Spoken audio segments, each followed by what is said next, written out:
with the 4-3-3 again,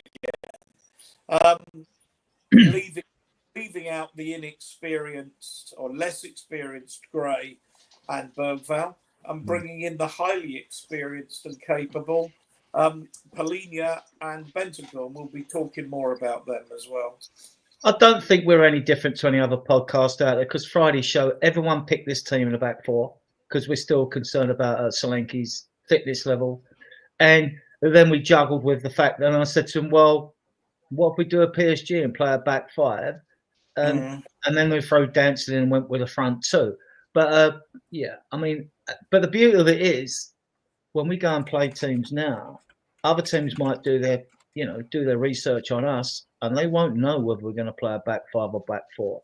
But I still think that Ange will go maybe with a back four. If you do it away to City, one of the best teams in Europe, then you're going to do it in most of your games. You just are, right? So, did you notice Adrian's Freudian slip there? Yeah, he said Ange. Yeah, I noticed that as well. I said, bring back Ange. Frank, sorry. I've still got that warm glow for this, Europa League win. I'm going to carry it all through this season. And then one person who said we're going to have success this season, and by success I mean top five in a domestic trophy. So, come back to that. Cal, click that. What were your thoughts on the starting team? It was probably the best we could put out there, to be honest. I mean, it's like the guys have already alluded to. Solanke's still not up to speed. Udogie only started training Friday properly. We've still got no recognised 10 in the squad, only people who could cover there as well. And the three starters who are there are probably more advanced than, say, Odobert and Tell coming in. And to be honest, I don't think it'd be fair on Gray, Bergvall, people like that to be thrown straight up against midfield sort of setup that City could deploy, because we know, we were saying yesterday, even their bench could probably get into half of our starting 11 as well. So yeah, it's an interesting one, but I did think potentially a back five or a 3-4-2-1, some sort of formation like that could be deployed. But obviously I know we'll cover the game, but I was thoroughly happy, to be honest, because a lot of these players are in form. They have had a good pre-season, so I think they needed that out there, and all the more for it, as we know for the result now. Yeah, in fact, that's a fair comment, isn't it? Tom's managed to get here as well. Good evening, Thomas. Better to be Tom Clark late than the late Tom Clark. Always remember that. Hello. Jose, I'll bring Tom in after, but Callum makes a really important point. These players, all of them, are in exceptionally good form. All of them. Yeah, yesterday I was on We Are Tottenham TV. I did the Pump Up show, and the one thing I said there is that last season, everybody, including everyone on the panel now, right, even if you're not close to the club or anything, every game that we played, you'd probably select 9-10 players out the starting 11. It was maybe one change would happen out of a lineup you think of, and you'd know what formation we were going to play. You knew how we were going to play. With Thomas Frank, you're going to get difference. You're going to get different formations, different setups, because he plays against the opponents, because they study all the opponents we play against. I felt that yesterday, before the match started, I said on the stream that we matched up with Man City. We played a 4-2-3-1. On paper, it looked like a 4-2-3-1, and it looked like on paper that's what Man City were going to play. But I equally said that 4-2-3-1, the players that he selected on paper, when you're just looking on paper, that can easily go from a 4-2-3-1 to a 4-3-3 to a 3-4-3 to a 3-5-2. In game, you can switch them 11 players. Sorry, apart from the keeper, the other 10 players can be switched around. You could always play him as a sweeper, couldn't you? He could play on his halfway line. Our Trafford fucking wanted to yesterday, didn't he? Yeah, so at the end of the day, the team that was selected yesterday, the 10 outfield players, you could have jigged them and moved them around, to do. I felt that it was important, or Ash Mag and myself felt that it was important to win the battle in the midfield, and it was important that Paulinho, Sarr, and Bentancur talked to each other and communicated, because Man City would come at you and their midfield will swap around. They don't have the same player. Although Nico was probably the deepest midfielder they had, their players switch around the pitch, and it was important to communicate. So you pass players off to each other, and our midfield yesterday were absolutely brilliant. As a three, absolutely brilliant. Talk to each other, communicate, pass players off to each other. You know, at the end of the day, the only thing, if you're going to be greedy, you probably wanted more goals. But it was a superb game. It was a great team effort. It was a great team effort. Go through those formations. Anyone in the chat that ever needs a bingo caller, Jose is your man. Absolutely your man.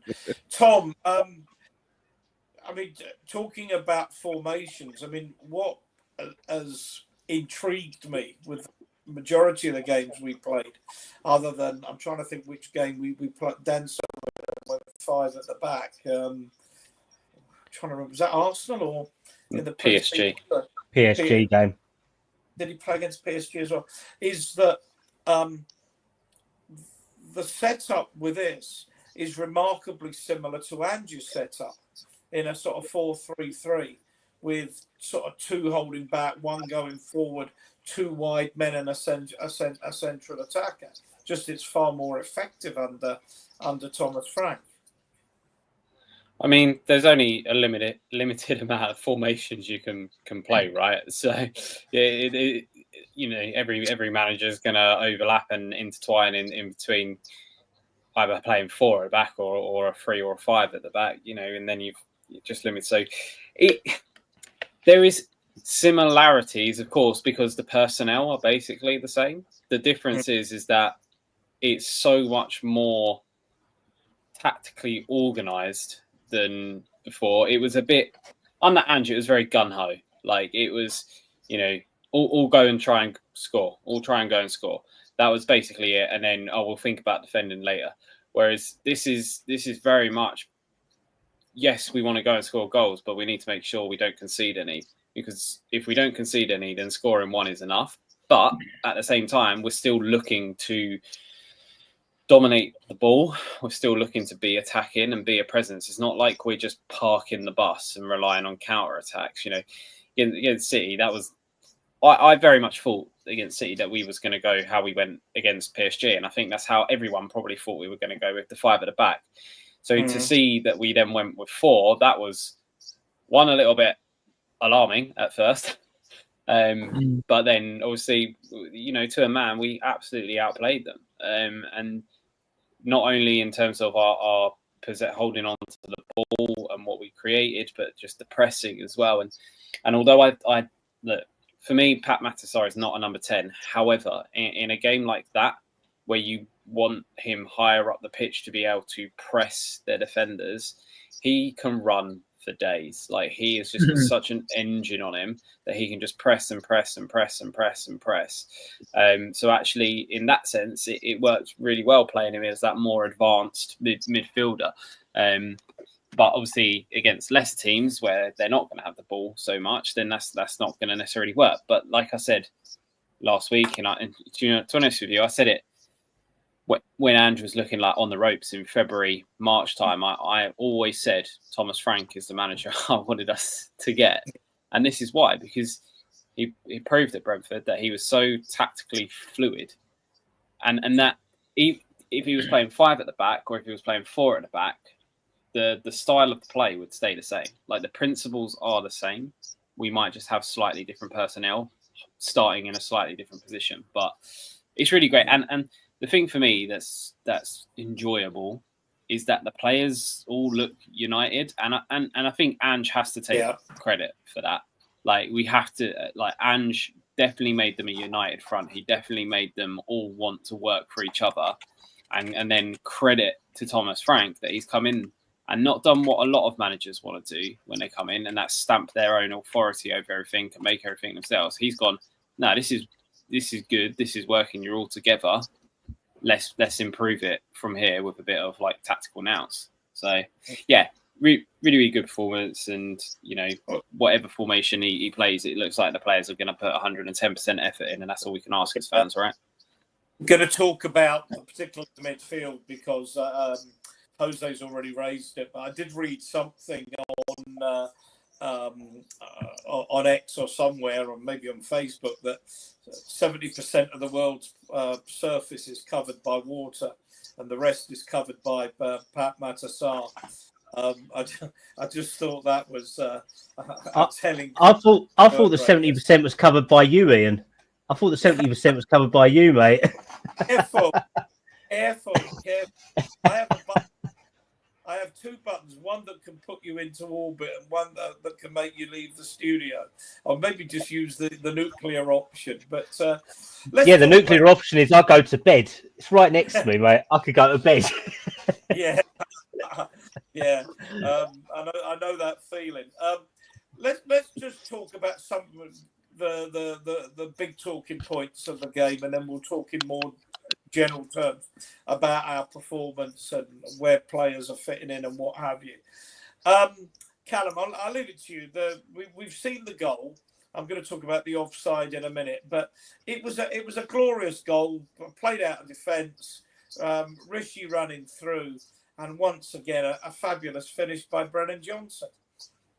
Yeah, no, exactly. I mean, it's a proper team goal, isn't it? And it's what you want from Richie as well, not just playing as a number 9, but being able to hold the ball up, read the lines properly, and then play it off. It's brilliant. And we say that Johnson doesn't score goals, he doesn't do enough. But I think just to get a goal like that is enough, to be honest. I mean, he has got 2 in 2. Richie's got 2 in 2. They're scoring goals, and it broke the game down, considering that we'd been sort of 50-50 with City up until this point, and then just that opened the game wide open, I think. So, no, really good goal, really positive play from them to switch it from right to left as well. And just I think the audacity for Johnson just to hit it first time as well was great as well, to be honest, for me. I just thought it was such a smart finish.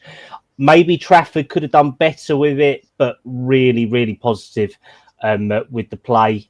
And I know they put the VAR up for offside to start off with. Everyone was very nonchalant about it, but he timed his run really, really well. And when you look at it, it's pinpoint. It's what you want from him. And that seems to have been brilliant in Richie's game now. Since Frank's come in, he's taught him how to hold his line, how to play through the lines as well, how to make them pinpoint runs that he was lacking, I think, with Ange for a lot of the time. It just feels like these two have a new air of energy about them as well. And it's all the better for seeing, to be honest, because we're reaping the rewards for it in the last 2 games at least. Absolutely. Jose, I was going to bring you in on this. I mean, one of the things I was watching on the telly, as I suppose all of us were. I don't think anyone here was at the game. But looking at Manchester City players, they looked really deflated as soon as they conceded that goal, as much as, oh, it's Tottenham, here we go again. I think they huffed and puffed Man City, and I think in the end they were devoid of ideas. But in all honesty, I mean, although they're absolutely brilliant, Man City, and they've got a superb squad, whether I'm right or wrong in saying this, over the last couple of years, put it this way, if Haaland plays for any other team in the Premiership, he scores more goals than what he does at Man City. They seem to play a style of football, and they don't seem to feed Haaland enough for me. And I just think that they ran out and they were devoid of ideas yesterday. But it's not the first time. I felt like they were like that last season. I felt like that it began the season before last, towards the end of the season. It just felt, they didn't use him enough. Again, yesterday against us, they didn't use him enough again. We knew what they were going to do. Obviously, Frank and the coaches had done their homework on Man City, and we knew what they were going to do, and they just didn't feed Haaland. I just think that they've got a lot of players that they're still trying to integrate into the squad as well, you know. Mm. But they are very, very good players, and you know, at the end of the day, yeah, they got frustrated because they couldn't break us down, you know. And but they'll all, to a man, they would all turn around and say, "Do you know what? We were beaten by the better side today. Man Yeah. for man, we were beaten by the better side today." And they'll all have to say that. Yeah. It wasn't even a close. It wasn't 2-0, even without the scoreline. For me, it wasn't even a close game. It was like one of them slam dunks, or you know, it's a slam dunk game for me. It wasn't even close. Tom, let me bring you in on the offside. You can talk about the goal if you want, but what really bothered me was this. I mean, I look at it for the first time he went through. I think that's offside, and when the flag went up, I wasn't surprised. And then when they freeze framed it, to me it was absolutely obvious that Stone's feet were behind Richarlison's shoulder, because the arm was outstretched. But that can't be offside. You can't be offside from any part that can't legitimately score a goal, and the hand can't. And what worried me was it took 2 minutes to do something that's meant to be so-called semi-automated. So do you have any idea why that might have been?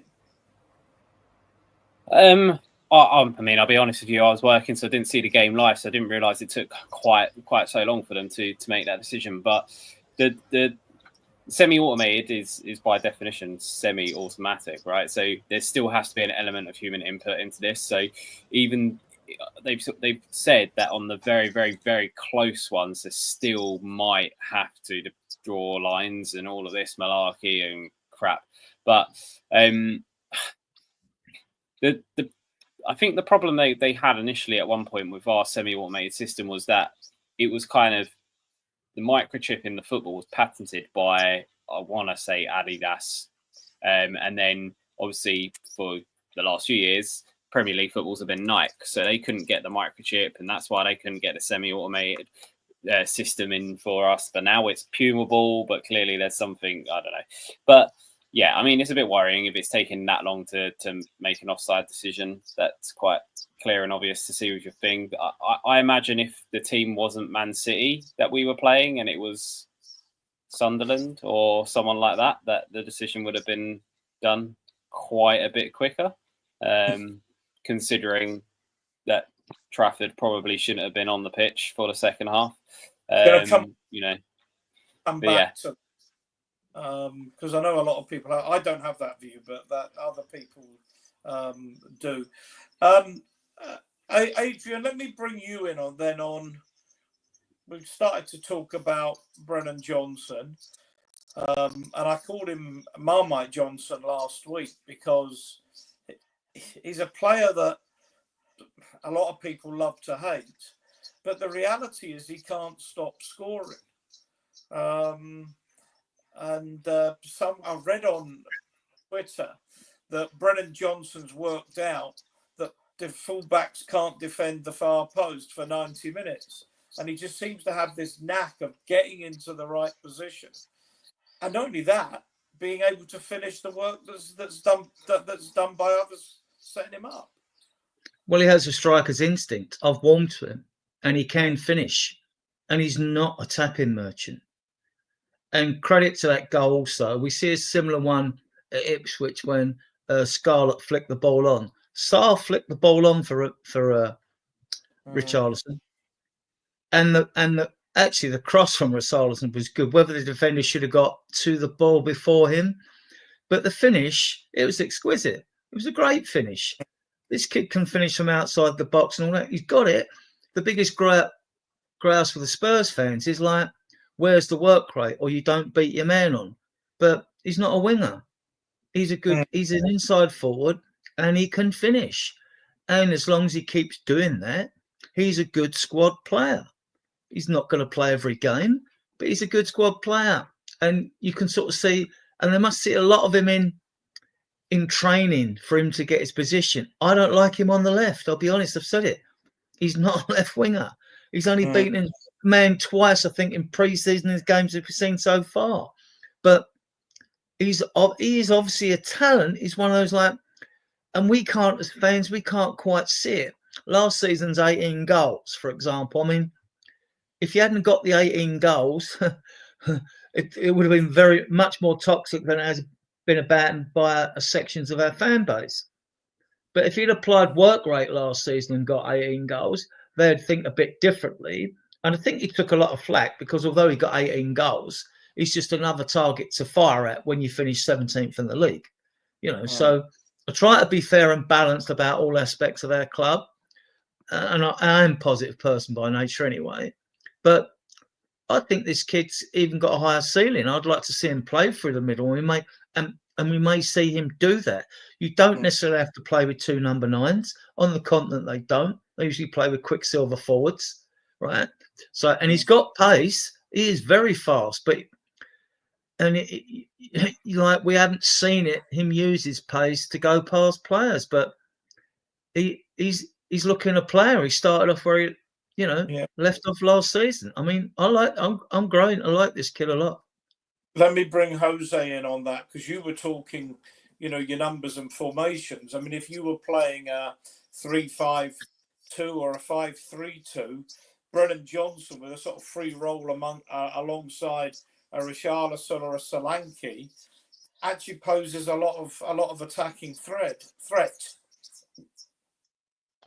Yeah, I mean, there's different ways that you can play him. I mean, to me, at the end, look, it's obvious.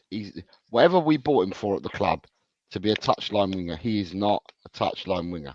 For me, he will always be an inside forward, right, or someone that plays off a forward, right. Always, forever and a day.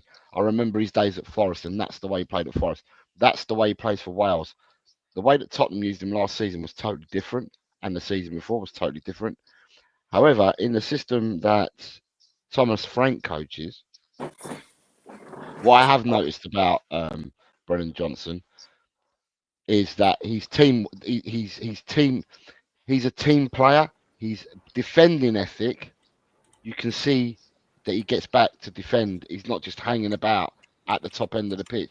He's now working for the team, and it bodes well that he's putting in the defensive work as well as the attacking work. He's I don't know what his stats are like, but for me, he's got to be. I think he's one of the best finishers in the Premiership.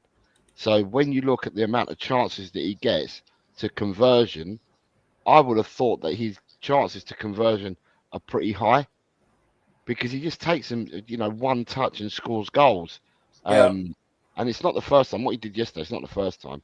He keeps doing it all the time. So, like I said, I'm not a stats person. I ain't got the stats in front of me, but I would have thought his conversion rate to his attempts must be pretty high. And yeah, he's added a bit more to his game with Thomas Frank, where he does the defensive side of the work as well.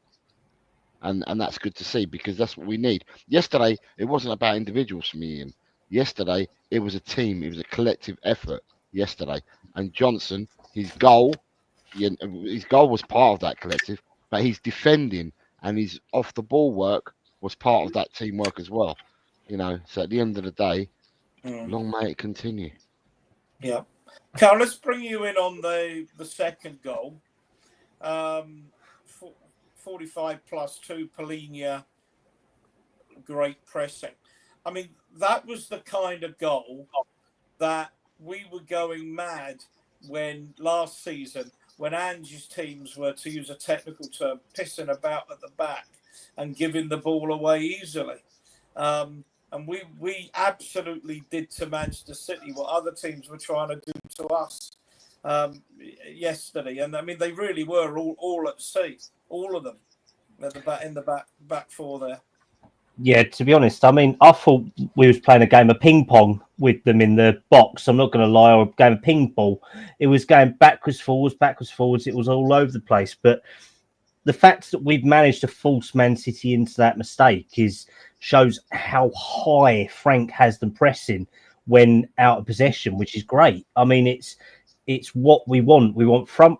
Everyone was hesitant about Frank, saying that, he's going to play pragmatic, boring football. It's going to be turgid, nothing like that. From what we've seen in the last two games, we've forced errors from other teams. This is what you want. You don't have to work for it. If the other team gives you these opportunities, you take them. And in all honesty, this is a great, great, great opportunity for us to say it, where we press so high, we force them to do a silly pass into the middle from Trafford when you've got your two centre-backs playing either side of you. I mean, you never play in front of you as a goalkeeper. You play to your left or your right to go either side. And to be honest, in all honesty, the fact that he's dropped it so deep to Gonzalez and it's just been picked up is ridiculous. And I saw a few Man City fans going, "Oh, we had a mass deflection on it. It didn't. It shouldn't count," and all that.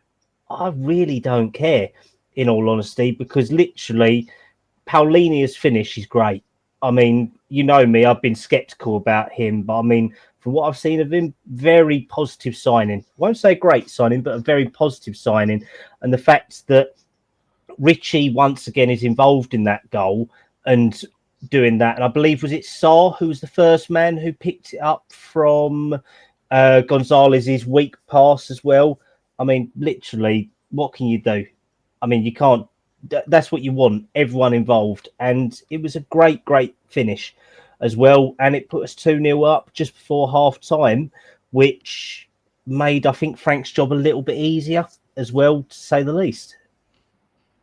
Is there anybody in the chat or amongst my panel who thinks that Paulinia's been anything other than a 10 out of 10 signing so far? So with Paulinho, I did say that Paulinho, if we get Paulinho didn't play, he had an injury and didn't play much for Bayern. I think he started 6 games, or he played 6 games last season. Underused, undercooked. He's still undercooked at the moment. But I did say that if Paulinho is the same person that played for Fulham the season before, before he went to Bayern, then we would have a real good player on our hands, because he was the unsung hero at Fulham. He made Fulham tick. Everything Fulham did, both defensively and attack, all started with Paulinho. But Paulinho has been a very, very good signing. But equally, the man that plays beside him has gone unnoticed and has been absolutely terrific against PSG, against Burnley when he came on, and yesterday. And that's Rodrigo Bentancur. Bentancur, Paulinho, and Sarr, the three of them. Like I said, the game was won yesterday from them three playing and communicating to each other, passing players off, and that. It was A-rate. What we saw yesterday was absolutely brilliant from all three. But yeah, he's a great, for me, he's a great signing. Tom, you've been surprised just how good he's been. I mean, I knew he was good at Fulham, but I'm worried that at Bayern he didn't really set the heather alight, and then he's come to us, and you just look at a player like that and think, yeah, it's something that we've lacked for. I don't think we've ever really replaced Moussa Dembele. I know there's some different type of players, but someone with that aggression that can't get shaken off the ball easily, that tackles, and he's a better passer of the ball than some people thought as well. Short answer, no, I'm not surprised in any way, shape or form. He was a fantastic player, and you know, it just didn't work for him at Bayern for whatever reason it may be. But you get that with players. There's some teams that they go to that it doesn't work at. There's some leagues they go to that it doesn't work at. I'm not surprised in any way, shape or form. He's an experienced head, and in the 2 seasons that he had at Fulham, he made almost. I think he made 300 tackles as in the league over a period of 2 seasons, which was approximately 120 more than the next closest player to him, which was Moises Caicedo. Like, he is an absolute animal for trying to win the ball back. And people were going on about his passing. And the reason why people were saying that is because everyone felt that we needed a more creative, deep-lying playmaker type player with Frank coming in. With Ange, we felt like we needed the Destroyer 6, whatever you want to call it, or Monster 6 in terms of what Paulinho more is. But I said before we even got him. I was like, the reason why you bring Paulinho in is because we don't have a player like that, and it gives you options. Yeah. He's not going to play every game, nor does he need to play every game. But the games that he's going to play, he's going to be the linchpin and the person who's so important. And the thing for me that was really refreshing to see is that we now have a midfielder who has brains in terms of they'll track runners who go past them, and also if Romero steps out or Van der Ven steps out to go make a tackle or to run forward with the ball, he steps back into their position and covers their position, so we can't get done by like a quick turnaround and a ball over the top. That's just something that he has gathered through his years and years and years of experience of playing that. And the thing is, when I look back at all the best Spurs teams that I've kind of bore witness to in my lifespan, all the best Spurs teams have had a midfielder whose sole purpose is just win the ball back. You know, Scott Parker next to Luka Modric, Wanyama next to Dembele. You know, those are the sort of our best Spurs teams have been. Eric Dyer alongside Moussa Dembele. Yeah, so but initially you had Eric Dyer, but Eric Dyer was actually fantastic in that position. And especially with the fact that when Poch was playing him there, he was playing him as a defensive midfielder who would step back to make a three-man defence as well. So, and actually Eric Dyer was much better in that role than he was actually being a centre-back. The second he put on a bit of muscle and a bit of weight and he lost his kind of mobility, he became a much worse player for it. When he was a bit more slight and nimble and playing in that midfield, he was actually a very decent ball winner.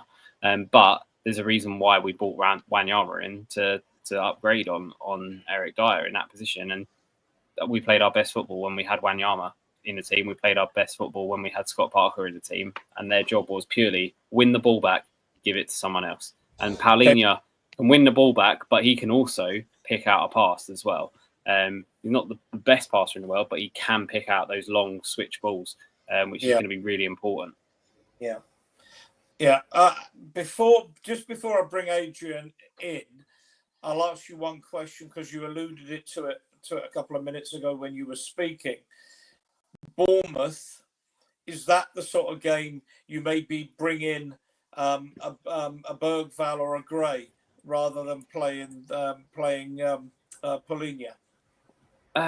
Possibly, but at the same time, with the way that Bournemouth play, you might say actually having that more defensive person there. I think that what is refreshing is that we just don't know, and if we don't know, then the opposition ain't going to know either. So they have nothing to prepare for because they're just not sure who is going to be that player, that midfield that's going to play there.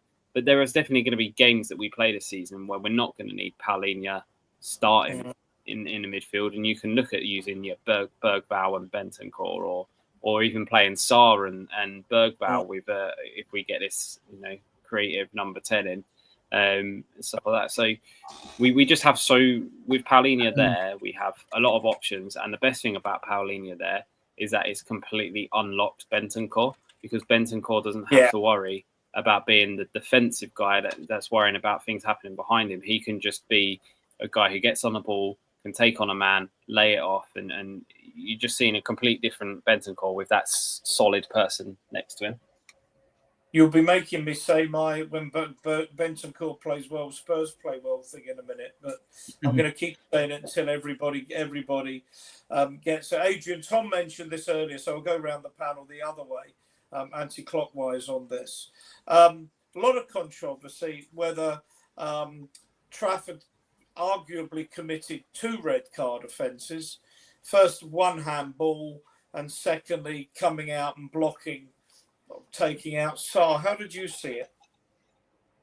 I thought he should have gone, but that's my opinion. Just on the other thing, in case you guys don't know it, Ian, I don't think there'll be any changes against Bournemouth because you probably haven't looked as far ahead as I have, and we got the 2-week international break after the Bournemouth game, so I think Frank will go strong. And I didn't say Angela, did I? Right? No, I thought Trafford had a bit of a mare, didn't he? Really. This is the bit where You get automated VAR, yeah, and you get human interference, and you go, oh, I think they bottled it personally, VAR. I think they bottled it. Gone. What should he have gone for? What was the red card offence as you see it? I thought the lunge in the chest. Okay. What about the handball? You're not going to send a goalkeeper off the handball, are you? Really? I don't think. I mean, It's outside the box. But outside the area. Yeah, it's outside the area. It's a red. If they deem it to be, if they deem it to be on purpose, then yeah. Yeah, I suppose he could have gone for both. Really, that was a bit perplexing. I suppose most Spurs fans well, they wouldn't have seen it at the ground so clearly. I mean, like looking back at it and back it again. When I looked at, I thought, yeah, but in real time, I thought the lunge was worse. I don't know what you guys thought. Callum, your turn. What do you think? I mean, I'll give an opinion in a minute.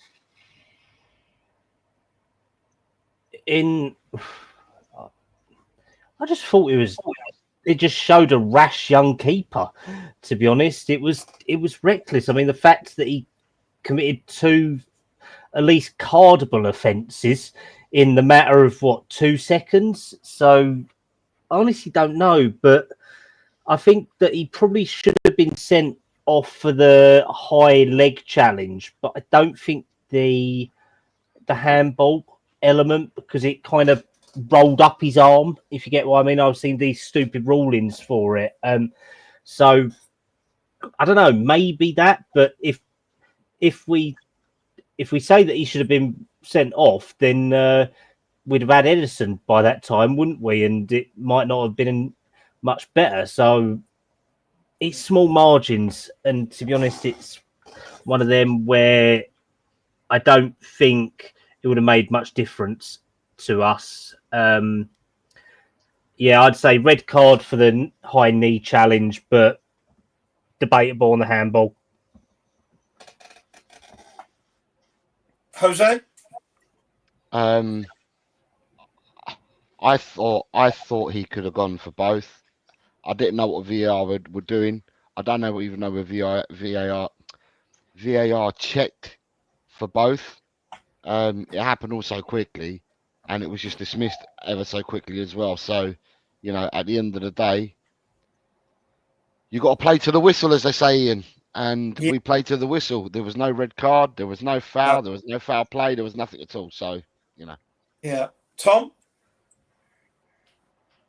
Red card for knee to chest. He was reckless. Like, he didn't come out with any way of getting the ball. Like, he come out with his leg up high. His knee has hit Kudus in the chest. Then the ball has gone and hit his arm. I'm not fully. I don't think it's a red card for a purposeful handball, because I don't think he's purposefully handballed it. I think he's come out as a keeper normally would, but with his knee up high to try and get the ball. He's completely missed it. He's hit Kudus in the chest with his knee. Kudus, if he doesn't get taken out by the goalkeeper, is running through on goal to score. It's a red card. I don't know how anyone can argue it any other way, because it's reckless. So you can't come out like, as a goalkeeper, when I played in goal, which wasn't for many seasons, but when I was being trained, you was always told in your box, if the player's running towards you and you're coming out to catch the ball, you always bring a knee up to protect yourself. Well, he's not going to catch the ball because he's outside of the box. He's just gone with his knee up very, very high, and he's hit him in the chest. It's reckless. If a player's done that in any other part of the pitch, and it's not a goalkeeper, it's completely reckless. Add to the fact that if he doesn't make that challenge, if he doesn't connect with Kudus with his knee, Kudus is running through to score a goal in an empty net. By the law, it's a red card. Yeah. I wouldn't be surprised if Ederson comes back in. I don't know who they're playing next week, but it wouldn't surprise me if Ederson comes back in. As someone I think said in the chat, a young goalkeeper might be just a little bit too early for him to be to be in that goldfish bowl. My view, I wasn't as bothered by some. I mean, I say this as an ex-referee. I wasn't looking at that and thinking, Jesus, that's a red card. I mean, the handball, no. Hand was at his side, hits the arm, no movement of the hand to the ball, no intent, no infringement. The knee up, yeah, maybe. But what got me was he actually got quite a lot of the ball, and then his momentum took him through. So for me, not a red. But Ian, yeah, he got a lot of the ball. What part of his body did he get a lot of the ball with? he got a lot of the ball with his knee. No, he didn't. Oh yes, he did. It's pantomime season. No, he didn't. I've been watching it. He didn't. The Oh. only part of his body that touched the ball was his arm. Now, I don't think it was an intentional handball, so I wouldn't give. But before the ball went out, he got the ball. He knocked it onto Kudus, and Kudus knocked it back onto his arm. We'll have to have a look Not at from the video. I'm watching. What are we? Bloody VAR rechecking it, seeing it backwards and forwards. Oh yeah, it touched this, it touched that. Well, to be fair, we could probably do a better job than that lot that was doing it yesterday. To be honest, at Stockley Park, but that's. To be honest, let's put it this way. It's happened. PMGOL will do a statement tomorrow. We'll have a look on Ref Watch on Sky Sports. They'll say, no, it's Man City, so nothing should have been given. And yet we still won the game 2-0. So I think we're all happy and we're still sitting, second in the league now? Something like that? Would you like me to move on, Cal? Well, you can do if you want, Ian. It would be nice. I mean, the fact of the matter is, like, I completely agree, Cal. We'll gloss over it because we won, but we shouldn't, because these referee. If we hadn't have won, then that is a big mistake, and it shouldn't be a difference between you've won, so it doesn't matter, and you've lost, so it does matter. Like, it's a terrible decision that should have been a red card, and we should be talking about it. Because they shouldn't be allowed to get away with it just because the result's gone the way of the team that didn't benefit from the decision that should have gone through them. I saw a refereeing performance with Craven Cottage on the telly that had me absolutely mystified. I mean, Bassey concedes a penalty for hauling down whatever. At the same, or was it? Have I got it the wrong way around? At the same time, where Luke Shaw, I think, has hold of Bassey. And they said, oh, well, that one happened ahead of that one. And I'm going, what the hell? And then Bassey gets pushed for the guy who scores the Man United goal, pushes him out the way, and VAR doesn't get involved in that. And I'm wondering, oh, what the heck? Anyway, look, let's move on. We're Spurs. We're not going to talk about Man United and their ever-increasing troubles. Cal, the first thing I noticed about the second half that I made a note of for the show tonight was it seemed to me we were sitting about 10 yards deeper the first 5-10 minutes, but we looked even more dangerous on the counter attack. You know, we weren't against Paris Saint-Germain where we just sat back and hoped they wouldn't score. Here, we defended deep to make sure that we didn't concede, but on the counter attack I thought we looked really, really dangerous. Yeah, no, completely. I mean, the fact that by sitting deeper, we let City play a little bit in front of us, but then we're still closing all the space down. They had nowhere to move. I mean, Haaland must have been doing his nutting, to be honest, because literally, it's like Jose said earlier, if he played in a different team, he'd score so many more goals because they would try and play differently, but everything tries to go to him. And when it doesn't come off, it don't work. So the fact that we closed him out the game, we closed down Lewis quickly. We made Nathan Ake look like useless as a left back, to be honest. And Oscar Bob was in Spence's pocket. We just closed them out. But then as soon as we released it for the counter-attack, we were so quick. I mean, it just looked like Richarlison, Kudus and Johnson were just there, just ready to spring, to be honest. So I thought it was really positive. But that 10 yards deeper gave us an element of control, I think, as well. And it didn't, they was getting into our box a little bit, but it wasn't like how it was with the Trafford goal up the other end. We always felt that someone would come across and recover it and cover it, to be honest. So, no, I was happy.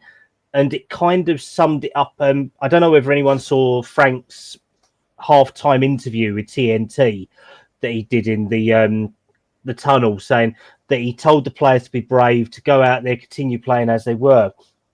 I think they showed bravery in that first 20 minutes or so of that second half, to be honest, because it was just purely controlled. Because City were up for it. They came out ready, but they was up for it without any teeth, to be honest. It was like eating your dinner and leaving your false teeth out. Let's put it that way. So I think that really, really positive from that. And that 10 yards deeper gave us control over it. Yeah. Jose, that was pretty well spot on from Callum. But you were raising the point, and it's one I wanted to raise. So I'd like you to do the waxing lyrical about Palhinha, about Sarr, and about Bentancur as a unit in that midfield, and how they denied City any space to operate and create. So can I just go back on the Haaland thing just quickly to tie it off? What I said about Haaland is the play that Man City play, they don't play through Haaland. And I believe that if Haaland was at any other Premiership club, he would be your focal point. You would play through to Haaland. And I think Man City dilly and dally with the ball too much without looking for Haaland. The amount of times that Haaland makes runs, and they don't look for him, they don't even go to find him. Of note, yesterday, I can only remember one cross coming in where they looked for Haaland and Haaland headed it over the bar. As for the midfield, what I was saying is with the midfield yesterday, I felt, as I said before the game, I thought it was a match-up between us and Man City. I thought it was a 4-2-3-1 on paper for both teams. And I said that our midfield, because Man City are fluid in the way that they play, from their players wide in the midfield, from their fullbacks and that, because they're so fluid, communication would be the key in the game, where our three midfielders would have to communicate to each other to hand over players and, to say who's coming on. And I felt the communication between all three players yesterday was on point. They did not put 1 foot wrong, all three of them. And they completely shut out all the runs. They nullified absolutely everything. And it didn't matter who was in that blue City shirt. They nullified every single one of them. So they never selected one player and say, do you know what? We need to stay on that player. They didn't select the player. They were fluid in the way they marked. And as I said, for me, it was a communication. The communication between the three of them led to us to win that game. Adrian, I don't know if you want to add to that. I thought those midfield three were going to ask about man of the match in a minute, because, I could give you 5 or 6 players and no one could argue, but the three in midfield were exceptional, weren't they? Yeah, they were tigerish, weren't they? Closing down, battling. The little bit about Haaland, he seems to have a mandatory miss against us, doesn't he? He's missed quite a few sitters against us in previous games. And he was playing he was a bit deeper, although he did put that through ball through to, I forget who it was, and Vicario made the brilliant save. Yeah. But you get the brilliant save and the odd mistake with Vicario as well, don't you? But I thought the midfield and even VDV, and the challenges that went in and the closing down. They had, I think we had 38% possession, but it's what you do with it. We had 12 shots to their 10. Yeah. I thought our midfield was superb, and it shows. Pauline has just been a game changer for us. He really has been a game changer for us. So, and then you've got Bentancur back at his best, and Sarr playing up there. He always seems to be in the right place at the right time, and he scores against top teams, Sarr, doesn't he? Before against Man City, and he won the ball in our own half and ran into their half and crossed the ball for Brennan Johnson to score that wonderful goal against Man United in the Europa League Cup final. He just seems to, and people, and we all can't quite figure Sarr out, can we? Let's be honest. We all can't quite figure him out. We know he's very good.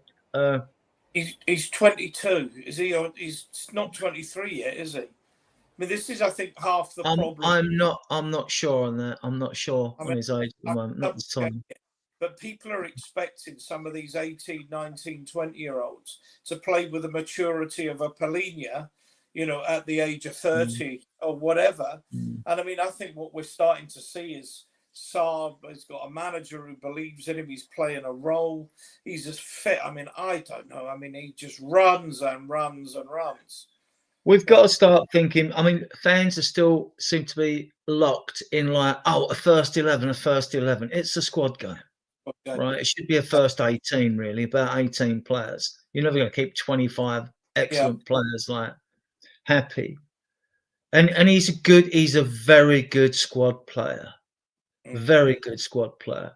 And Bentancur, I actually liked Bentancur before I had the ACL.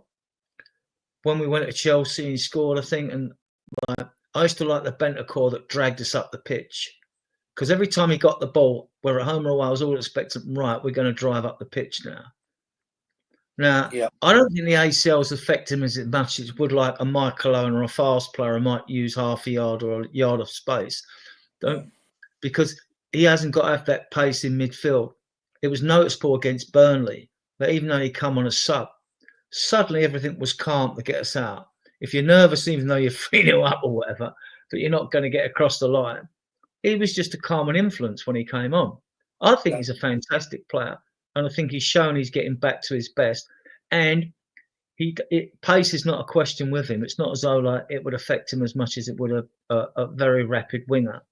So, I think he'll get his new contract because Frank wants him to have one, which says a lot. And the midfield, I thought the midfield were phenomenal. Yeah. Sorry, can I just say about Palhinha next week? I expect Palhinha to play and start against Bournemouth. Palhinha is not match fit because of Bayern. He's not yet match fit. The international week is the 2 weeks after next week, and I presume that Portugal do have a game, but he's not a likely starter for Portugal, and therefore, we need to get minutes in the boys' legs. So therefore, I would be very shocked if he didn't start next week. Sorry. I just pulled this out. Hang on, Adrian. That before I move this on, is that I think David Clark mentioned. I mean, I've heard Mourinho's name mentioned with that job, but it would appear that before the end of August, we're in for a managerial merry-go-round.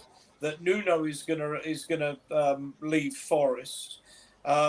Brendan Rodgers, I can tell you from being up here, is very upset with what's gone on at Celtic. I mean, Rangers are in absolute crisis, but Celtic just haven't bought any players and haven't strengthened when, as ever, you need to keep refreshing and strengthening, particularly for Champions League. If they get into it this season, got a tough game in Kazakhstan. I would have thought that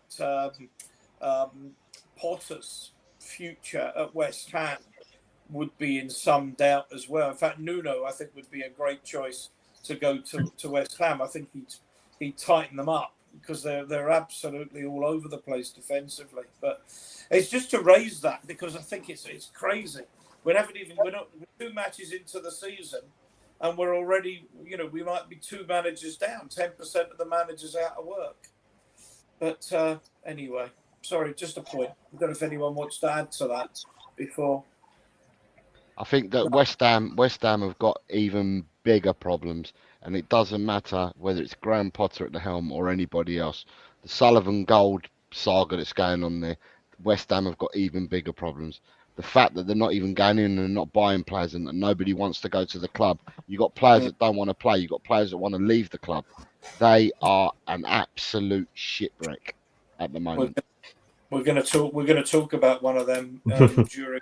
I think the only person who wants to play there is Jared Bowen, and that's because he's scared of both Danny's, ain't he? Just that he's going to get killed with a rusty garden weasel instead. Let's put it that way. So, but it's really interesting, like what Jose was saying about West Ham. The fact that it's toxic from the top to the bottom and the bottom up as well. The stadium doesn't feel right. The whole area doesn't feel right. The inside and outside of the club. The fact that Karen Brady goes on TalkSport straight after a game against Sunderland last weekend as well.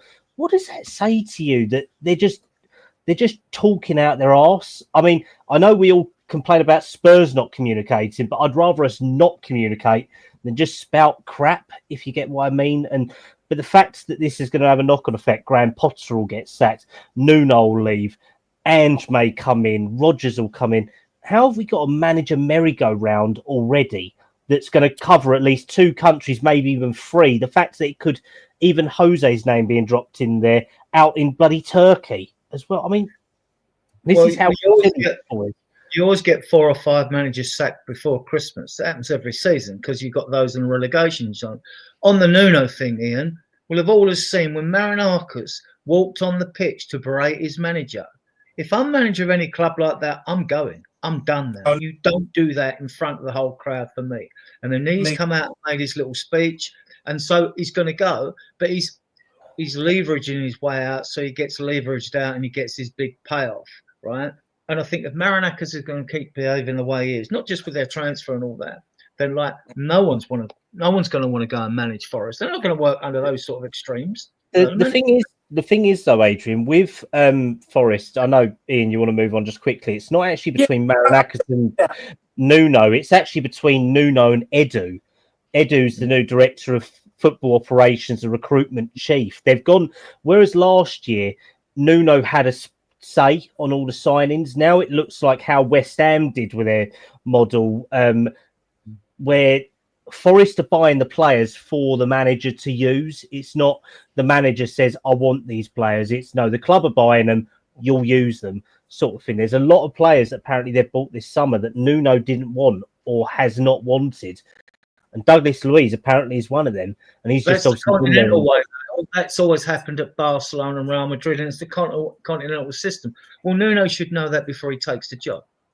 That should be made clear. Yeah, but that wasn't like that until Edu's come along. Because when Nuno took the job on the Forest, Edu wasn't there. Okay. He's only just gone there this summer, hasn't he, leaving Arsenal? And I mean, whereas with the Arsenal way, it's Arteta has a say, the Cronkies have a say, and Edu had a say. Now it looks like Marinakis has just gone, right, you've taken over my world operations for football, like the sort of City way, which Tixley Bergstein had for them. He's just obviously gone as well from City Group. It's this director of football has so much power that they will outlive managers. That's the thing. And it looks like Nuno's writing's on the wall because of Edu coming in. And in all honesty, I don't see how it should be, because Nuno was the one who got them success last year. And yeah, Edu's come in, he's bought a load of players, and Nuno's apparently meant to deal with it. So that's why I'm glad Spurs don't have this model at the end of the day. I'd rather us not sign players and get this crap than have all of this going on, if you get what I mean. No, I still think a big part of this is actually Marinakis, because he comes on the pitch, he bans Gary Neville from the ground, so you get an insight to what he's like, right? And then, you know, he's a multi-billionaire, and then he goes on and breaks his manager on the pitch. If that was me, I wouldn't want to be there after that. I'd be looking for a way out, seriously. And I agree, the Edu things probably has something to do with it as well. But as well, maybe it might be the main factor. But to me, you do not go on anyone in management. I was in management for 40 years. You just don't do that to any staff you've got with you and all that, or people that work under you. You just don't do that. It's a complete no-no, you know. Going to talk about transfers, but before that, because just for the chat, we're trying to run to about an hour and a half. Some of my guests have got other things to do, like sleep and silly. Man of the match. I mean, you know, Porro was excellent. Spence, the two central defenders, particularly Van der Ven, the midfield players, Richarlison worked hard. I mean, but probably the midfield it has to come from. But let me go through, Tom. Let me get your man of the match first. Sarr. Jose? My captain, Cuti Romero, he put out every single fire. And when he went into the tackle, he won the tackle and he won the player as well. Fair and square. And it was unfortunate, that yellow card, because it was nowhere near a yellow card. But I thought Cuti Romero ate Man City yesterday alive. So that's one for Sarr, one for Romero. Cal? I'm going to have to go with Tom on this one, and I don't usually agree with him, but I'm going to have to go for Sarr, mate. I'm going to have to go for Sarr. That man is, I swear he licks batteries at half time, to be honest. He just kept going. He was unreal. Adrian? Thomas Frank. That's a great answer. Yeah, you've just won the internet tonight. Thomas Frank, man of the match. Yeah, I can go with that. He's certainly a 10 out of 10. I'm giving it to Polinia, but it could be any of them. It really could be any of them. And I think that's always a good sign when you've got several contenders for man of the match. I just love Polinia. But I agree about Sarr was fantastic. And Benton seems to have got another lease of life. People talking about selling him. I mean, I think you've got to be absolutely cuckoo to want to sell him. I think he's a fantastic player. And I think Polinia alongside him is only going to help him, give him the freedom to move forward. But yeah, any comments in the chat about man of the match? They're debating Polinia I've got from Adam. Polinia by a country. Well, there you go. So I've got a couple of votes for Polinia, but You've got Sarr in there as well. Someone's voted Sarr as well. Could be nicknamed Duracell. I think that's probably fair comment. Ian, can I just interrupt and just give the channel a plug? We've been going an hour. No, we don't. No, want to okay. do that. All right, then. Yeah, you can. And we'll do El Tel Cockerel while we're at it. Yeah, Right, while we're here, we'll plug those guys as well. Yeah, everyone get up to Jose's channel. He's a few short of how many, Jose, for whatever numbers it is? I need 3 more subs for 12.50. Well, we've got 90 of you viewing us on various platforms now. The subscribe button's in the bottom right-hand corner, the red YouTube subscribe button. Please subscribe to the channel. We are a fledgling show, right? Our shows do go out every Tuesday, Friday, and Sunday at 10 o'clock. We may throw the odd one in if there's something more exciting or breaking news to come along. We have a Facebook group which I started in 2019 when the stadium opened. It's got 14,500 members in it. There's about 4,000 active each month in there. We've got an XCOM channel you can visit as well. It's got 3,270 subscribers to it. And at this stage, just to say a big up to everyone in the chat. Big up to you for your comments and questions. Big up to the 90 of you watching us on various platforms. And please get over to El Tel Cockerel. We're closely associated with El Tel. We've known each other a long time. And get over there and subscribe to his channel. Yeah. And with that, all I can say is thanks again, and back to you, Ian. Yeah. How many subscribers have we got? We've got 1,300 now. We're 1,412, I think I looked at. So we're trying to get 1,500 guys, yeah? Oh, we've been going 14 months, only 14 months. So it's not bad. Not bad. That's brilliant. Jose, do you want to plug your channel and stick a link up for us? I've put a link in there if you've got it. If you could bring it up, I've put a comment in there, haven't I? 1, 2, 3, 4, 5, 6 from the top. There you go. Yeah, El Tel Cockerel. Yeah, all things Tottenham first and foremost. All things Tottenham. And yeah, you'll always find me talking Tottenham. I don't stop talking Tottenham. I love my club as passionately as everybody else on the screen, and as passionately as you guys in the chat as well. That's why we're all here at the end of the day. There you go. And there's a comment from Brett. It's one of my 2 YouTube channels I watch, Top Channel. I don't know if it's ours or El Tel Cockerel. Maybe no, it's yours. ours. It's yours. It's yours. El Tel Cockerel because it is. Big up, Brett. Can't watch every show, but Jose's show's always worth watching. So right, let's talk about the transfers. Would it be fair, Cal, to say there's a frantic last week coming? Yeah, in all honesty, I mean, I know we've all chatted this week. I think all 5 of us have been commenting constantly on stuff, and we get one bit of information last week, we then get another bit, and then another bit, and it turns out crap. I mean, I know Adrian covered a lot of the stuff Friday on his show about the different bits, but last week was a mess. I think everyone can probably put their hands up and say that realistically, it didn't help how it ended. Frank pretty much summed that up in that press conference Friday, and it's kind of hit a little bit again tonight. If you don't want to wear the badge, don't come to Spurs. Simple as that. And I think that's very fitting throughout where we've been talking about this transfer window. Gibbs White, Eze, now Paz tonight with this deal going in, or this offer that went in yesterday that has now been rejected by them because he sees his future not even at Como, he sees his future at Real Madrid. So that one's gone. But let me talk about the Paz one, because we can take that out. Why are we bidding on a player? Now, you made a comment earlier on one of the chat groups that there are 4 interested parties here, which is Como, Tottenham, us, and presumably the player. There's 4. I don't know if there's anyone else or a player. Yeah, so it's Real, the agent, Como, and us. And Now, it's like what the guys were saying about the director of football model in Europe. This is a European transfer strategy: buyback clause, sell-on clause, matching clause, and then I think what else was it? It was them 3, and then a staggered buyback clause as well that would increase each year as the player got better.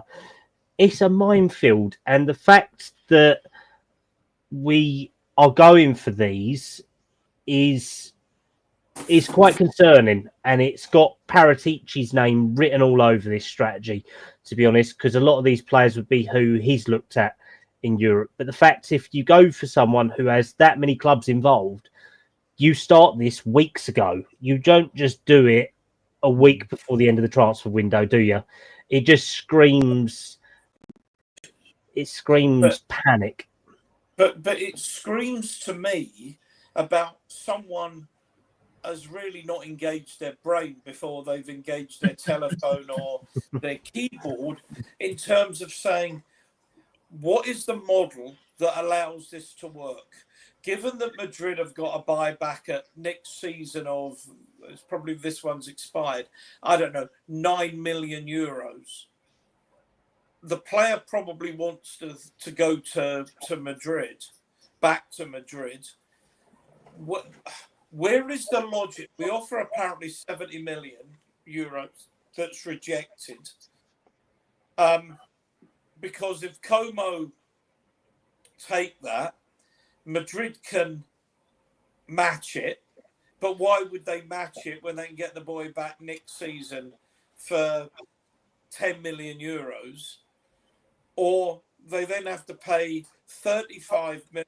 They have to pay 35 million euros to Madrid to sell to us, and then they say, well, we've just given one of the top players in Europe away for 35 million. I don't see any logical way that we can do that deal, in which case, why are we even? Because Spurs want to show intent. They have to keep the fan base on side as such, because we've seen Gibbs White, Eze, everyone. And I know me and Tom have had this debate on the group chat as well, because we're both of the same opinion now. It's a fucking joke. It's a farcical, isn't it now? It's all paper pushing. And if you throw down a £70 million figure and it gets out to the tabloids, you win fans back, because they say, oh, well, at least we tried. Well, yeah, we might be trying, but we're trying for impossible, reckless targets.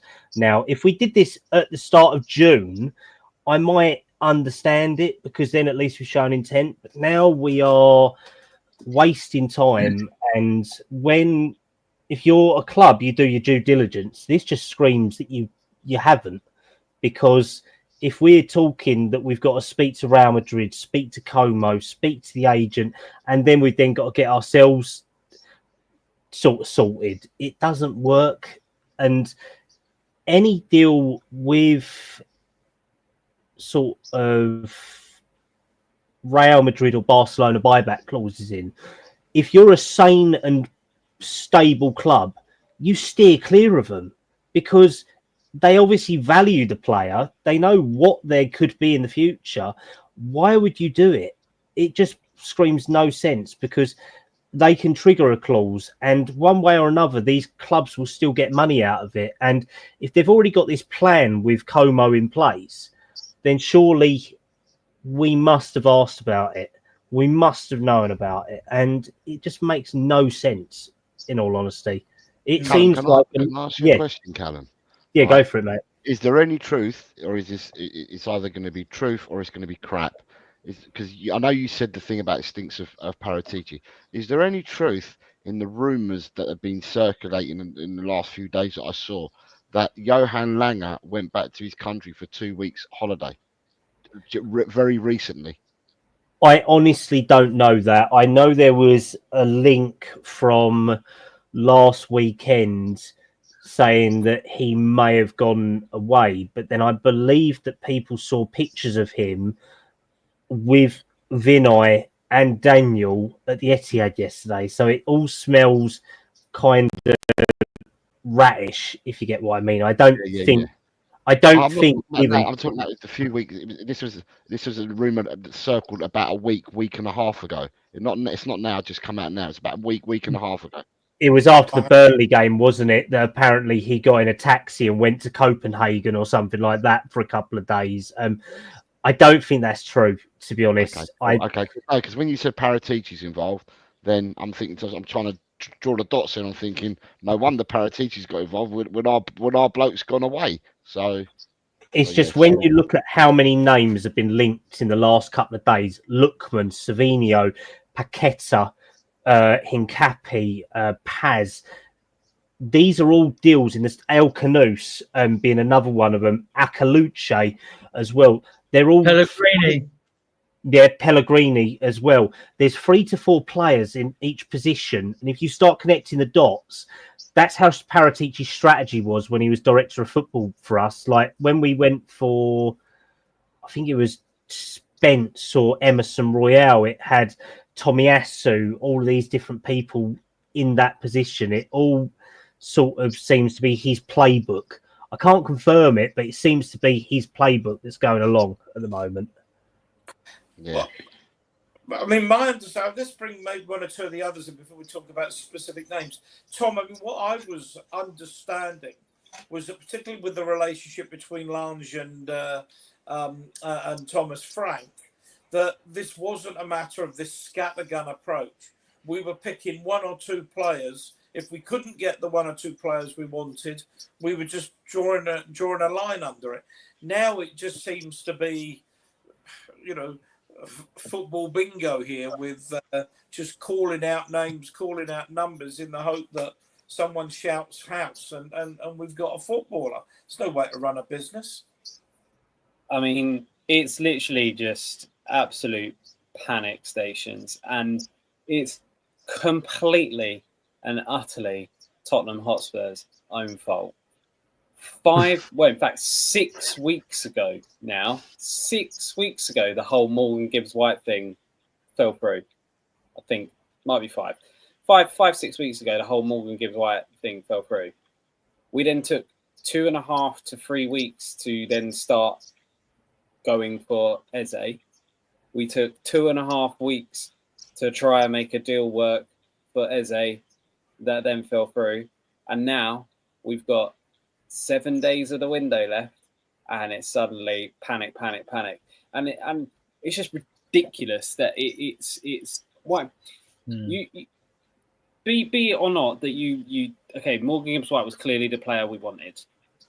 It didn't work. Okay, so who's next on the list? Is that player going to work? Let's start getting this deal done. Not waiting 3 weeks to figure out if Eze wants to come to us or not, who didn't want to come to us, and then wasting time and out. I'm very much on board with, if you can't get the right player in, the players that you want, then you're probably better off not getting any player in, because you don't want to end up with someone who's at your club that you don't want a year later. Completely on board with that. My problem is that this Nico Paz deal reeks of "we tried" FC. They knew that was never going to go through. I'm sorry if they, and also we've offered 70 million for a young player who's only played sort of 1 full season at top level, yet we couldn't stump up money for Eberechi Eze. It just screams absolute PR horseshit to me, if I'm honest with you.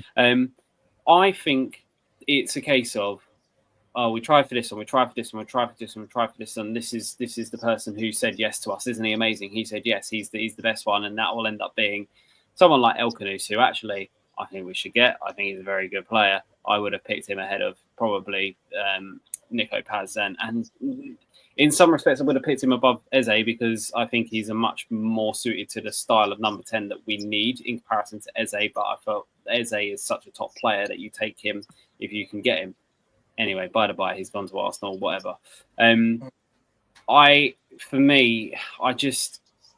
can't understand. I said this in the group chat. I was like, we seem to do this thing at Tottenham where we wait until the last week of the window because we think we're going to get ourselves some deals. And in the past, it's happened. We got Van der Vaart for pennies.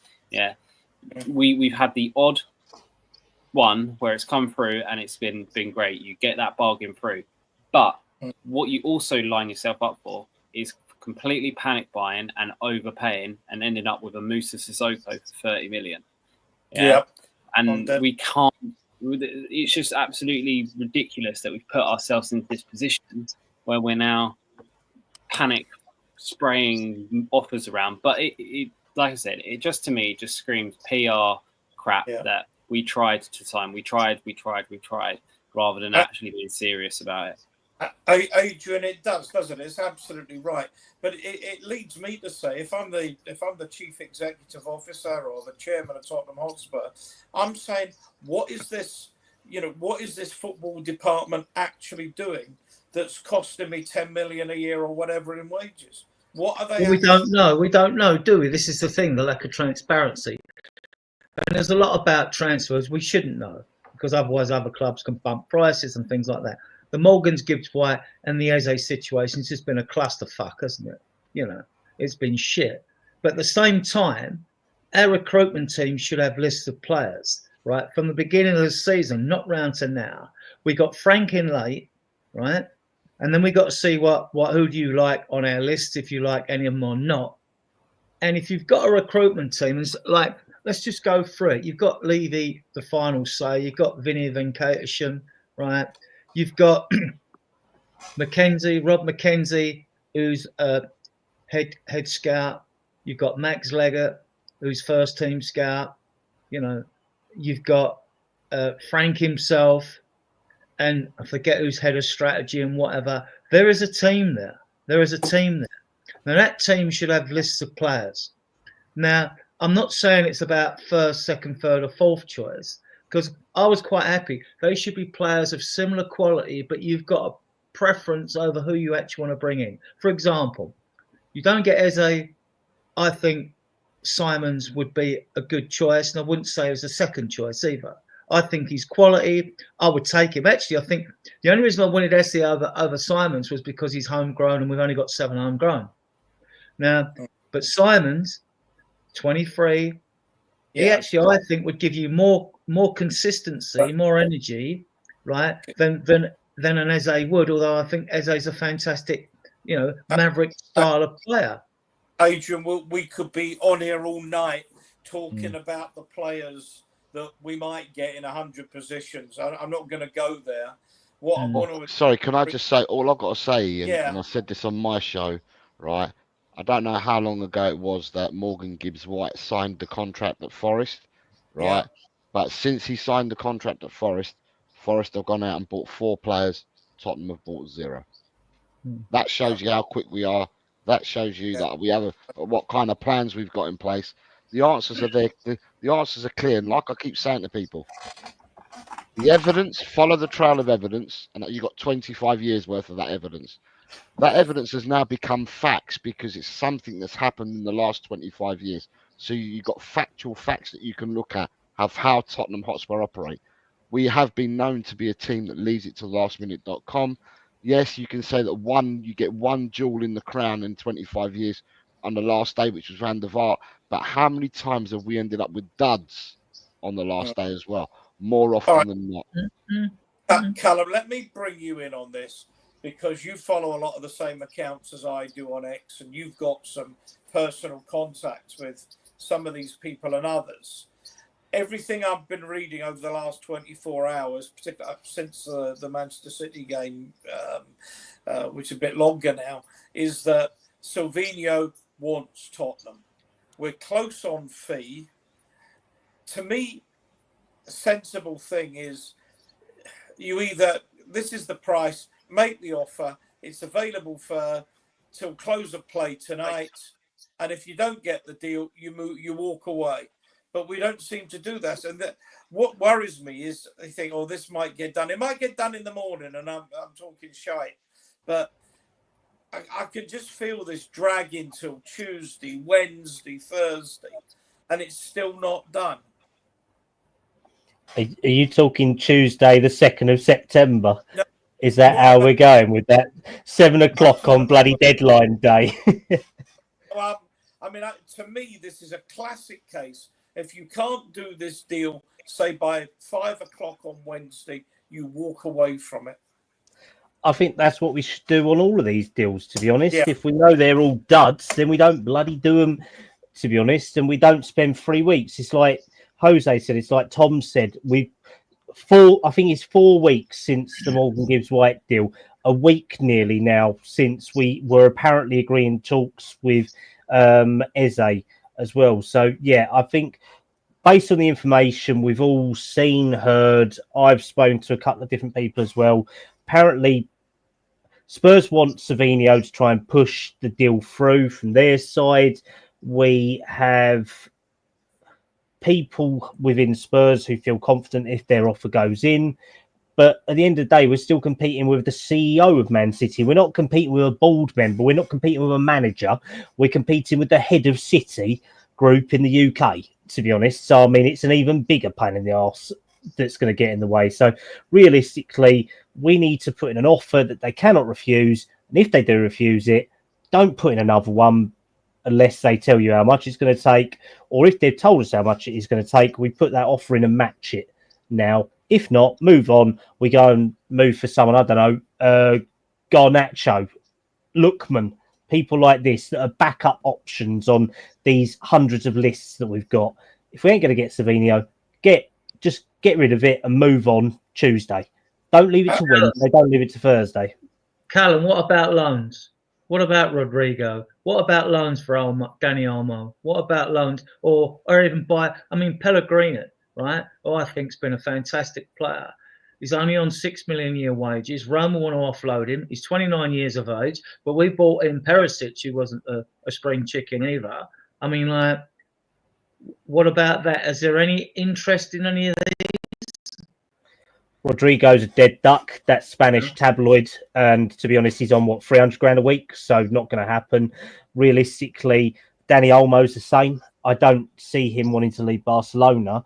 And if anything, Pellegrini is an 8. He's not even a 10. He's nowhere near we've already got that in Paulinho, so we might as well just get him in and get rid of Gray then.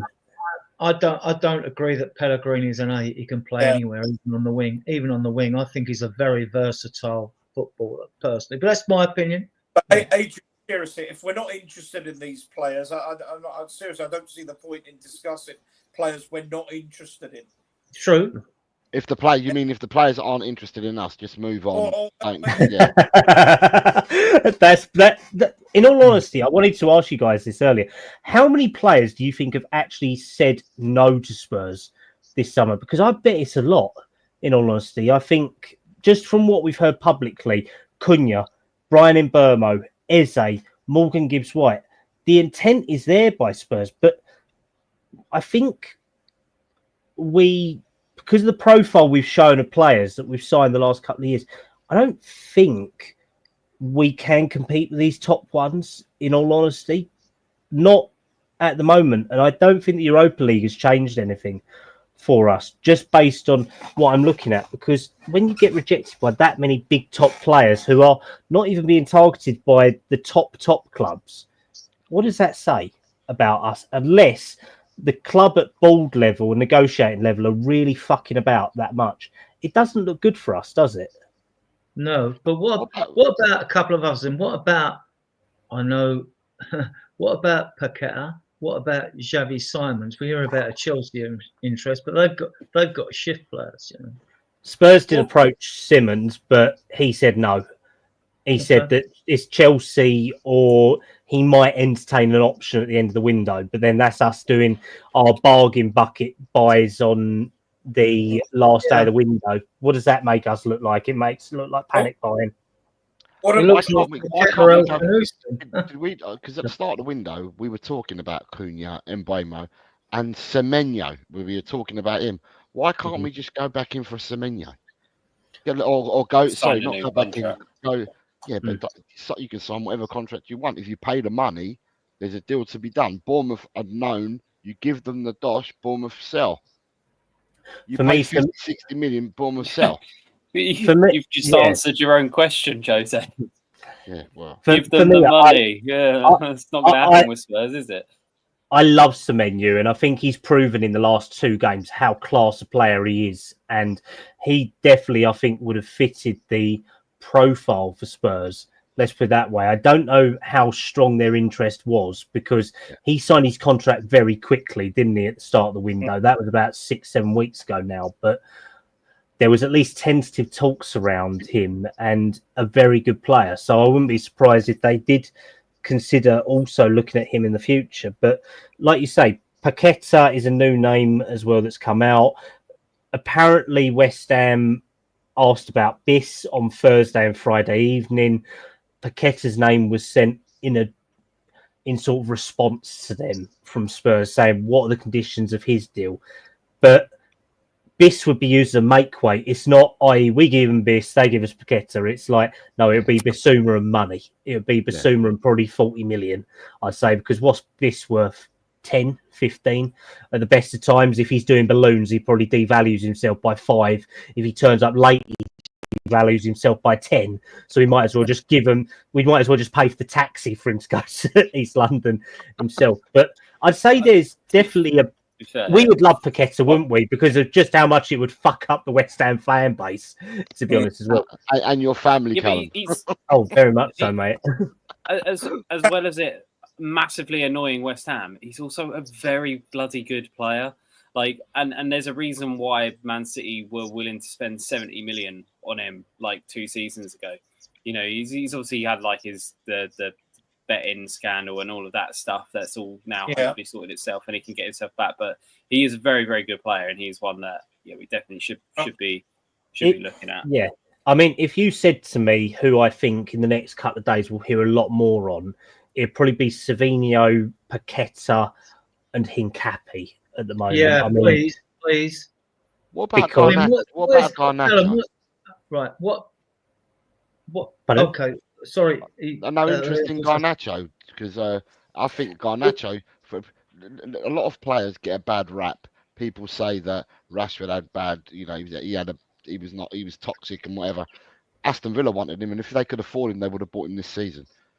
He's gone to Barcelona, and I was out in Spain a couple of weeks ago, and in Spain, in Barcelona, they said he's been brilliant. They love Rashford out there. You know, you've got other players that keep getting, the media portray him with a bad rap. Spence, when he came to us, had a bad rap from Borough, had a bad rap at Leeds, and that he's come. Look at Spence at us. It depends where you go to, and I think there's a lot of baggage that the media have created for Garnacho. I think Garnacho on the left-hand side, he's a take-on merchant, and he would someone I'd look at because Chelsea have got abundant wingers, ain't they? So yeah, I know me and Ian have discussed a lot of these, and we go through them constantly, and we say that there's tentative interest, there's bits here, there's bits there. Garnacho was earlier in the window, but he's set on Chelsea. I think that's a ship sailed, to be honest, unfortunately. The other thing I read was, and again, it's what I read. I don't know if it's true, that we did our due diligence on Garnacho, and it was no. Mm-hmm. I don't know whether that's true. But what I'm trying to take you to, Cal, we're going to be doing a show next Sunday. Next Sunday will be under 24 hours before the close of the window, which closes at 7 p.m., isn't it? British summertime. Are we going to have any signings between now and then? If so, who? And if there's not, are we going to be in absolute panic mode on Monday, the 1st of September? I hope and I believe that there will at least be one this week. I would say probably by the end of the window, maybe two. But whereas a couple of weeks ago, I would have said to you that it would have been 3 and they would have been competent first team signings, I think the links are becoming more and more towards the talent ID stage, the talent awareness stage players, not the ready-made ones. But if we got Savinho, I think everyone would be happy. If we got Paqueta, everyone would be happy for 2 logics. I would probably be blocked out from a lot of family, but I'll just go live with Jose for a week and we'll all make up for it. Let's put it that way. If we got in Hincapié, then we would be over the moon. I don't think Hincapié would be happy coming to us because I think he'd be playing second fiddle. I think out of all of them, he is the one that's guaranteed not to happen, even though we would all love it to happen. Callum, on that though, I mean, he is probably, the easiest deal to do. Rumoured to have a 52.5 million release clause. It's all down to if the player wants to come, because if Spurs activate it, then Leverkusen are legally bound to do that. So and although I know we've been interested in a midfielder and a left winger, we've got no cover for Van der Ven. You can shuffle right-footed centre backs in there, no real cover, and he can play left back as well. And I would love him. And if it was tomorrow, okay, we're struggling, smash that release clause. That would make me very happy, because this guy is good. I like him. I've liked him for a long while. Right? Doesn't mean to say that my perception is better. Doesn't mean to say I'm right. But I like this player, and it's a deal that could be done. Now we know Leverkusen have lost Tar to Bayern Munich. They still got Tapsoba, haven't they? But if you hit the release clause, they have to play ball. Well, like Forest did. Well, this is a different situation here now, isn't it? I mean, like, they are legally binding, and we don't know what something obviously went on. I don't think it was a question of release clause with Spurs with Forest. I think it's a question of like their agent screwed up, and Marinakis has virtually, and agents are close to players, and I think through their agent, I think Marinakis was going to screw Morgan Gibbs-White's agent, and I think that's the only reason he signed a year's extension. We're hearing a year's extension. No, it was more than that. I think the horse. I think Marinakis put a horse's head into the agent's bed. Yeah, exactly. Some pressure was applied. He even was standing over Morgan Gibbs-White like the sword of Damocles, wasn't he? I mean, like, and making sure he said everything that was PR correct. I mean, there's been a lot of pressure applied there. Yeah. Callum, are you still there? Because you're showing us on stage, but it's saying removed. According to that, frozen. He's frozen. Yeah, He's frozen. All right. Look, a bit like Tottenham in the transfer window, that isn't it? Okay, I said an hour and a half. We're an hour and 40. I think we say I don't want to just keep banging names about. I really want to just talk about players that are realistic targets. But let's see. I mean, you've got a show on Tuesday, Adrian. We've got another show on Friday. I am desperately hoping that this Friday show, Tuesday show will be more of the what if something happens tomorrow and that about the transfer news. May have a little glance at a preview of Bournemouth, but I'd rather leave that to Drew. And also because Thursday the 28th is when the European Champions League pots will be finally known after all the games. So Drew Zilla will go into that. I'll get the pots up for him, whatever it is. And so that'll be discussion about who we can possibly draw. You've got obviously a preview of Bournemouth.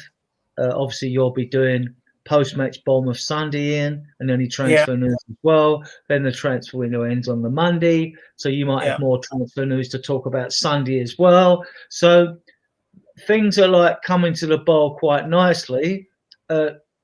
Tuesday we'll see. If there isn't too much, we just take questions off the chat and all that and everything else. And it's great to have 160 of you viewing us now, which always seems to happen late on a Sunday in, unfortunately. But back to you. I should say, I am planning to do a show from about 5 p.m. British Summer Time on Monday, an extra show talking about transfers. We can always, it might be other clubs doing stuff as well, have the old ticker tape going and what have you, to see who's signing whom. But that's my plan.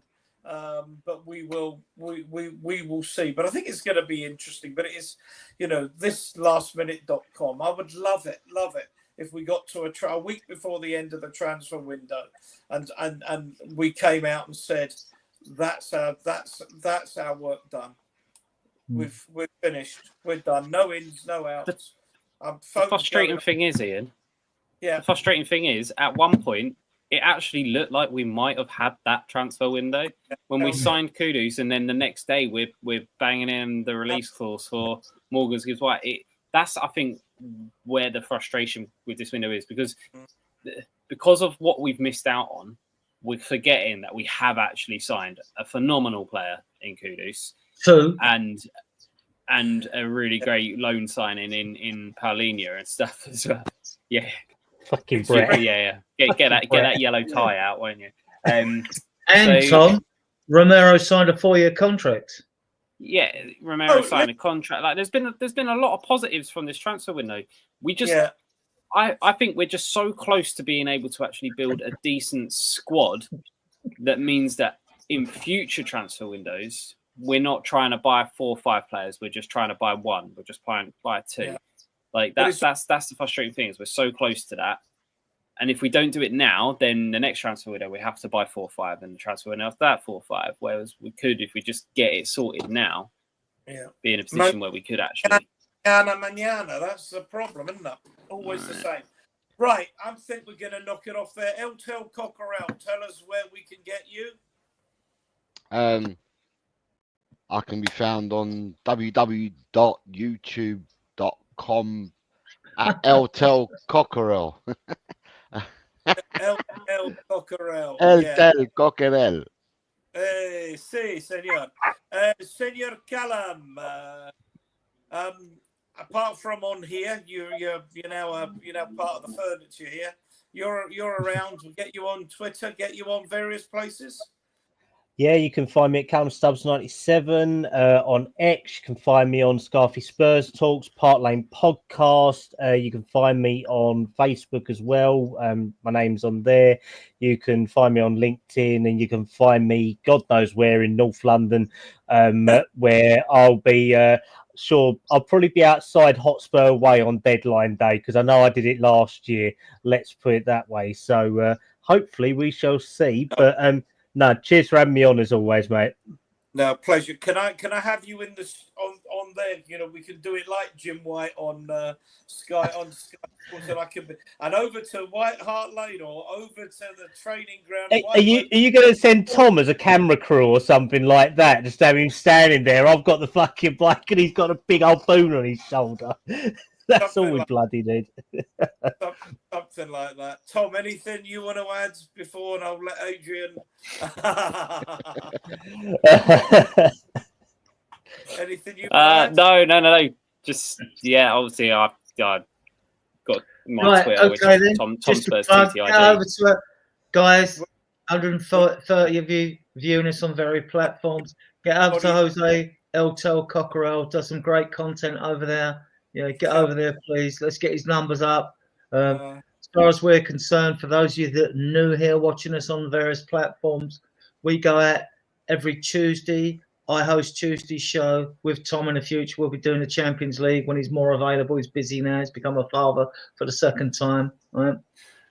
He's getting us more Spurs supporters as we grow. So, and Friday, Drew Zilla. I co-host with Drew Zilla on a Friday. At 10 o'clock as well, and Sundays obviously you've got Ian here who's with me and Tom, who are both admins as well, here to do that. Want to thank all of you in the chat for your comments and your questions. Thank everyone viewing us on various platforms. you know, the viewers. It's fantastic. We're a fledgling group. We've only been going 14 months, but we got just over 1,400 subscribers. And there is a subscribe button in the bottom right-hand corner. If you can hit that, you can subscribe easy. It only takes a second. Please subscribe to the channel. It helps us grow. It helps the algorithm, you know. And yeah, big up and a big thanks. And a very big up to those of you that watch our shows on playback as well. I think it's fantastic. And thank you for your continued support. Back to you, Ian. Yeah, Callum may be too young to understand that, but I'll send you later. And Collective Breaks, Matty, I don't think I know you, but anyway, thank you. That's us going to. And to add one more thing, just to mix it up, I will continue to add more intros and outros to the shows, which I know that Ian, Tom, and Drew will probably hate, right? Yeah, I like my little song. I like my little. But there you go. Anyway, thanks everybody. Catch you next time. See you in the back room, guys.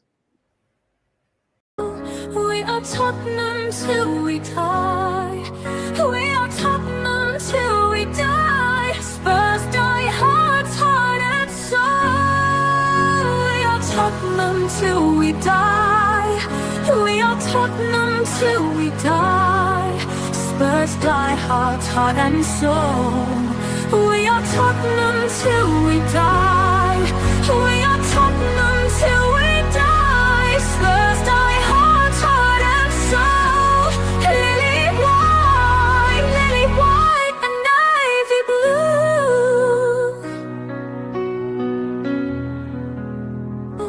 We are Tottenham till we die. We are Tottenham till we die. Spurs die hard, heart and soul. We are Tottenham till we die. We are Tottenham till we die. Spurs die hard, heart and soul. We are Tottenham.